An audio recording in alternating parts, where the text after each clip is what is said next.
Definitely not surprised that you had two teams, a 4 and a 5 seed, that were so closely matched. I think when you look at the stats, you can really see how closely matched. They made more threes, we made more free throws. But I just thought it was a competitive game. Nobody got out with more than about a 6 or 8 point lead, and I just thought these guys battled. It was amazing environment. Fans were amazing, really amazing.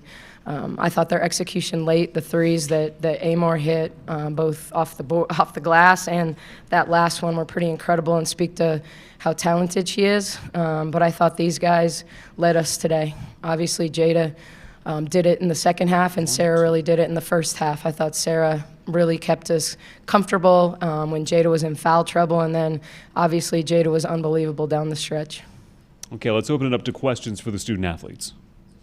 Right. Sam Ostad, the Collegiate Times. For both of you, what was the mindset going into the last 20 seconds when Virginia Tech cut it a little bit closer and you guys had to lock down the stretch? We'll start with Jada.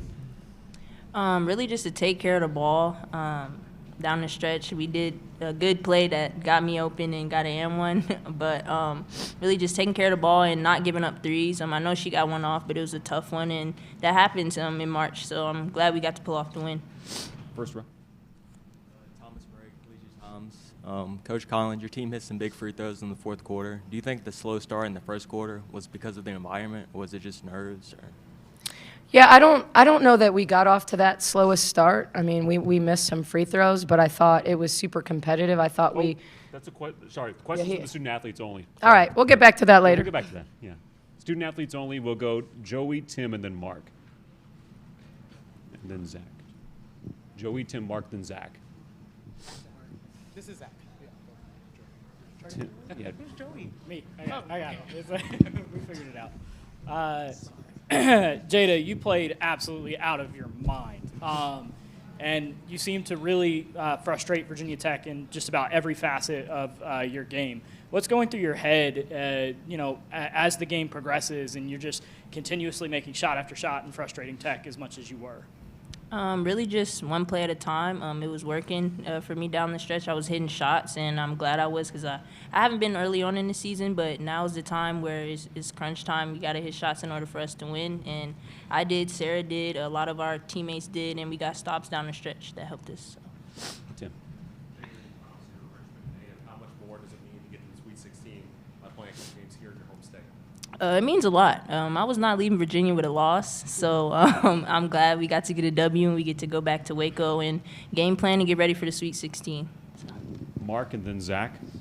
Jada, Mark Berman of the Roanoke Times. You did a pretty nifty job of dribbling there with 12 seconds to go to kind of make it about 6 seconds before they fouled you. What was kind of going through your mind during that time? And also then could you talk about, you got your team's defense with 1.3 seconds to go after they inbounded? Well, practice this past week that we had coming here, we really worked on end-of-game situations, and that was a play that we ran, so I'm glad that it worked and we got to score. But really our defense was just on point. We knew where shooters were. They did hit tough shots, but, like I said, again, that happens. I feel like Sarah did a phenomenal job on the shooters, getting over screens. Bella was blocking shots from everywhere, so I feel like we all were just on point all over the floor today. Yeah, I like to play tag in practice. I just run around and try to dodge everybody before the time runs out. And I'm a pretty good ball handler, so. Sarah, has Jada been kind of building up to a kind of a second half of performance like this? Have you seen this, from her before this game? Oh, yeah, I think I saw it at the beginning of the year, Texas. I can go on and on. I'm just super proud of Jada. She was frustrated at first, I think, a little bit. They were calling the game kind of close at the beginning. She picked up 2 early ones. But the way she came out in the second half, I was like, Jada, you're built for this. Like, this is the moment you've been waiting for. And I'm just super proud of her for fighting through it. Joey and then Zach again. In a game like this where it seems like the referees, if it's even a borderline close to a foul, that they're going to call the foul, what's the strategy that kind of goes through your head in a game like that? You got to make adjustments. You got to see the way that they're calling the game. You got to adjust to it. And we saw that they were calling fouls, and we started attacking downhill. We got some of those same calls, so you just got to make adjustments. And you can't control the whistle. We just got to play. Zach, go ahead. Sarah, again, Coach Cullen mentioned, your first half. I guess how important was it for you personally to kind of start strong and kind of find your shot? That was I felt like really almost the first time that I've seen the ball go through the hoop like that. I think I played at all levels. I finished at the rim. Gonna be better at free throws, but overall, I think me and Jada put together 2 halves. I was like, Jada, I got the first half. Now it's your turn. But no, this team, I think everybody just did a phenomenal job. We never got down. We stuck together even when they went on runs, and we just fed off the crowd energy. Playing in the gym like this, you got to feed off their energy, and we got to silence them. So it was a fun game. Gio. Giovanni Heater, 3304 Sports. Sarah, for you, you played on this team back in 2021 when you beat Virginia Tech in the second round to go to the Sweet 16. Now, as a leader of this team, how are you able to lead in that locker room showing, hey, I know what it takes to advance past the first weekend? Just honestly, when they went on runs, just hearing my voice and telling the team, hey, we're fine. They're a great team. We never not expected them to go on runs. We knew they were going to make threes. They have great players. But us sticking together and communicating, I think, is a thing that we did very well tonight. We took coaching. I was just like, hey, we're fine. We've been here before. Let's just stick together and come out with a W.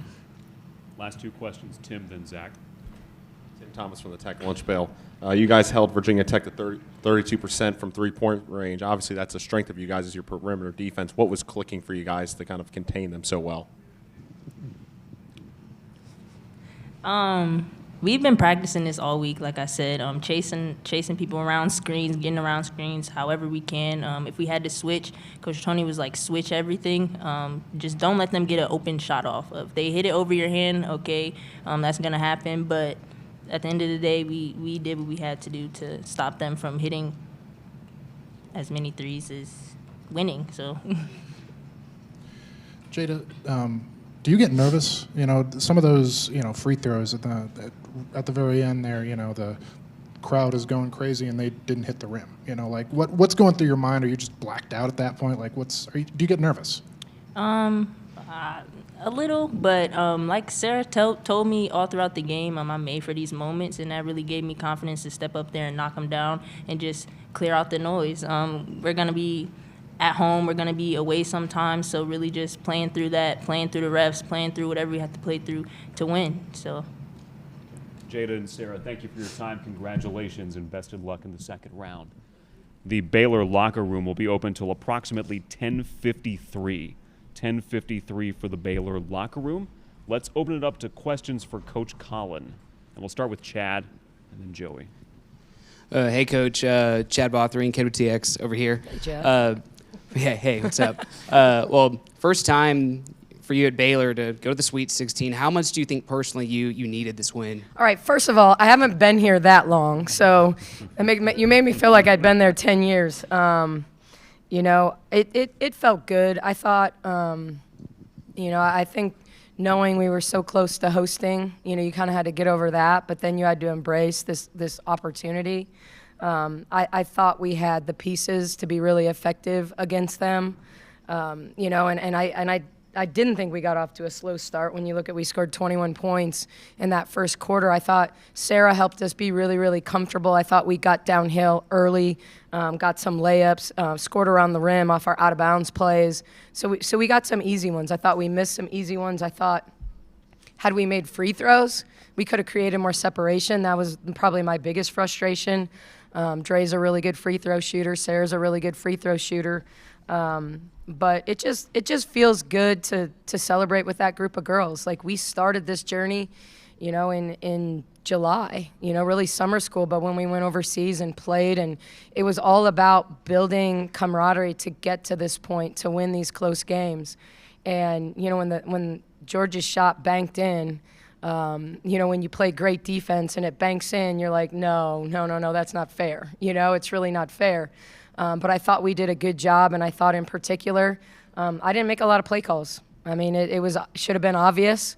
Like, we were going to get Sarah and we were going to get Jada in ball screens and make them guard us in ball screens. And, we felt like we could really attack, in particular, their fives in ball screens, and I thought we did a good job of that, picking up some fouls on Strack, but I thought we stayed composed. I know everyone thinks I was a little uncomposed, but the reality was I was just frustrated with the lack of information. I'll call it that. Lack of information, you know?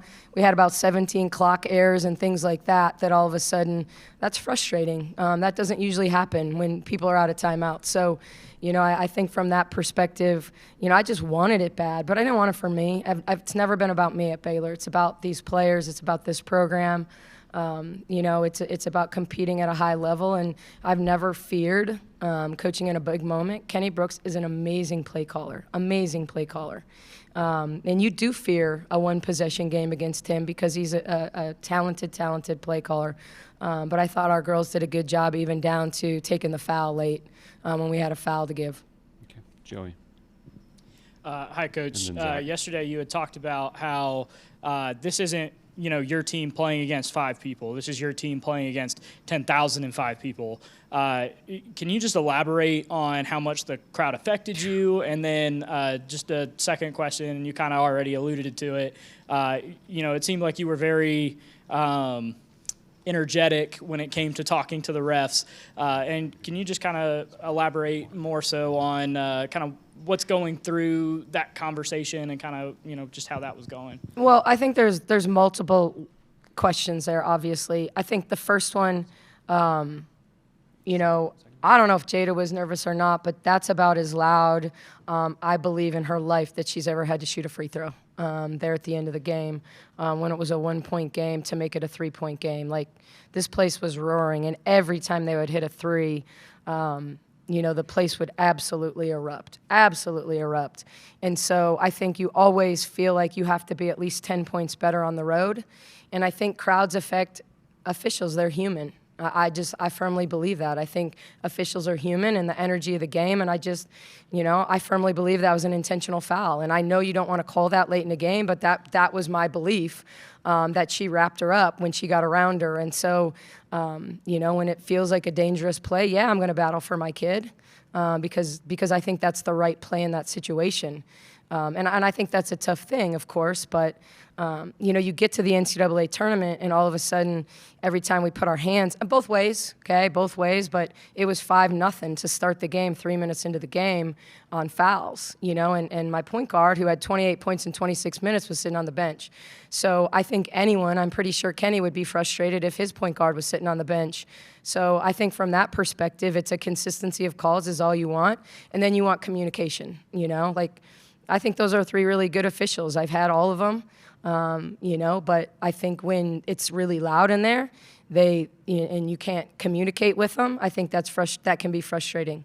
You know, and I think the game, we obviously shot more free throws because we're a team that attacks the basket more. I mean, that's a great three-point shooting team, and they want to drive it and spray it out to three-point shooters. And so we knew our advantage was getting to the rim and drawing fouls. So, you know, when the game was called really tic-tac at the beginning, that's frustrating when you're trying to play an aggressive style defense. Okay, Zach, then Mark.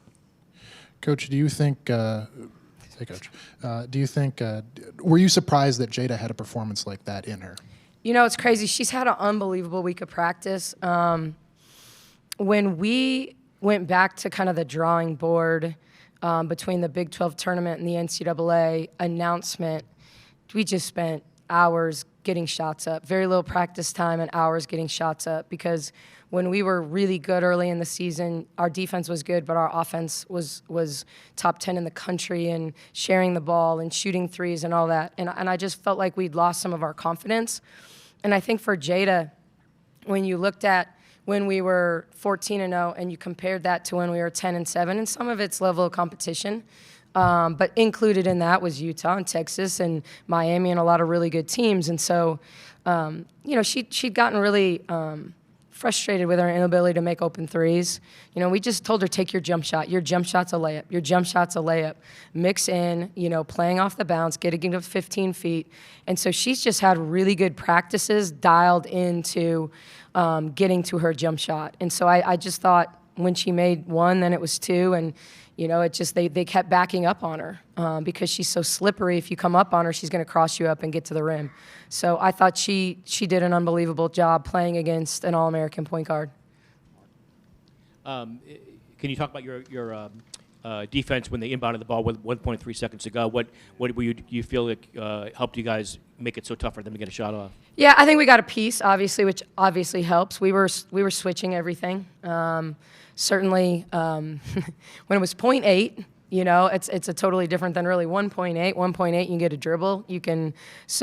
From that perspective, I think, both teams being out of timeouts, I think in that scenario, like we wanted to switch everything out and contest without fouling. You question, you hit a point.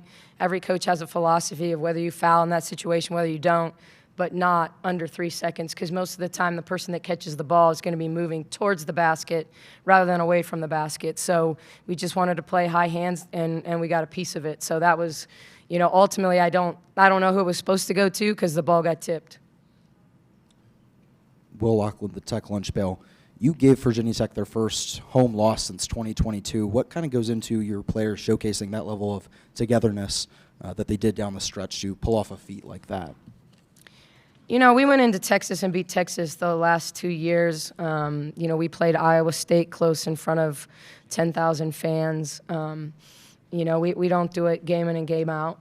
But, I don't think if you look at our schedule and how we've performed on the road against top 25 teams, we've got a lot of kids that live for these moments, that really enjoy these environments. And I do too. You don't spend 5 years in the pros and not get used to playing in close games and time and score and advance and timeouts and using them and utilizing them and running good plays, And I think, I'm at my happiest when I'm in a competitive game. When we're up big and I'm managing minutes and trying to figure out who to get shots for, that's way more stressful for me than a one-possession game. Because you're trying to keep too many kids happy in that situation. And in this situation, you're focused on one thing and one thing only, getting stops and putting the ball in the basket and how you do it.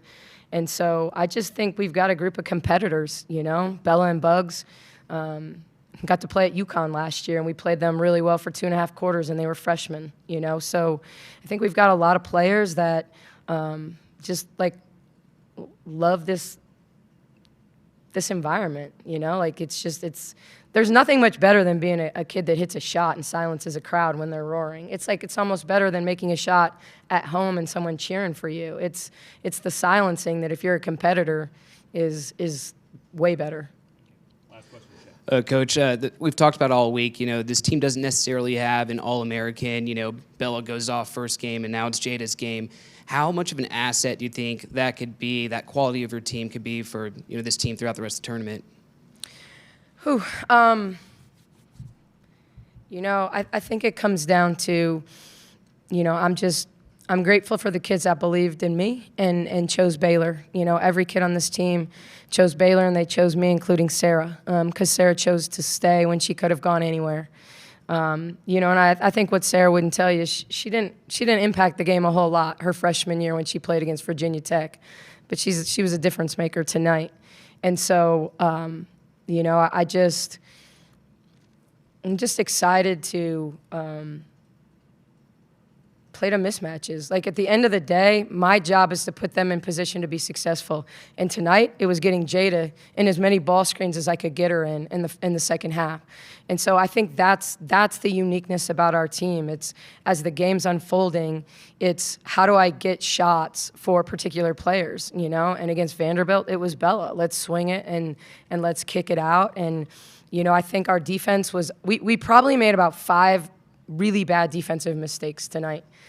Things that they knew, they put their hand up immediately and was like, I'm not supposed to do that. I'm not supposed to help on the drive because they want to throw the drift.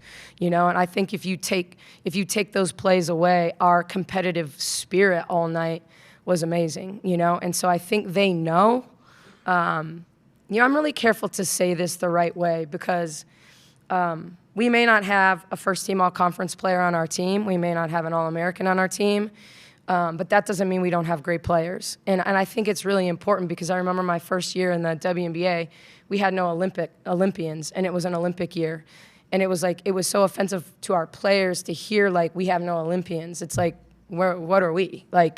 And so I'm always really careful to get them to understand that any of these guys could be stars on other teams, but it's about their selflessness to get the ball to the most open person. You know, when you see 12 teammates chanting Jada after the game, like, that's what you want. You don't want them to be frustrated that they were 0 for 5. You want them to be happy for the kid, you know, that made the and one, that made the big play late. So, you know, I think it makes you hard to guard at times because we can move the ball and a lot of people can score the basketball and you can't key in on one person. That was a long answer, but thanks for letting me go